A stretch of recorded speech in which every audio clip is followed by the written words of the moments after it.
আসসালামু আলাইকুম সুপ্রিয় দর্শক শ্রোতা, আজকে আমরা দেখব নতুন পেজের মধ্যে কিভাবে ফন্ট চেঞ্জ করতে হয়।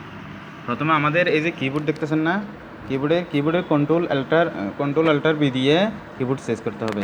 এই যে কন্ট্রোল অল্টার এবং বি, এটা দিয়ে কিবোর্ড চেঞ্জ করতে হবে। কিবোর্ড চেঞ্জ করার পরে আমাদেরকে পেজে যেতে হবে। পেজে যাওয়ার পরে এই যে উপরে বার দেখতেছেন না, এখানে ক্লিক করার পরে আমরা এই যে ফন্ট চেঞ্জ করতে হবে। এখানে দেখতেছেন, এখানে আমি যদি বাংলা লিখি,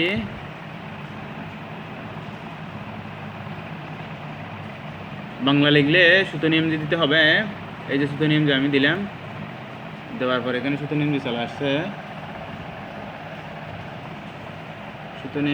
চলে আসছে, এরপর আমরা যদি ইংলিশে লিখতে চাই তাহলে এখানে ইংলিশে লেখার পরে টাইম নিউ রোমান্স একটা ফন্ট আছে, এটা ক্লিক করে দেবো।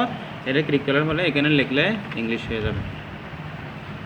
এই হচ্ছে নতুন পেজ নিয়ে লেখার পদ্ধতি এবং ফন্ট চেঞ্জ করার সিস্টেম।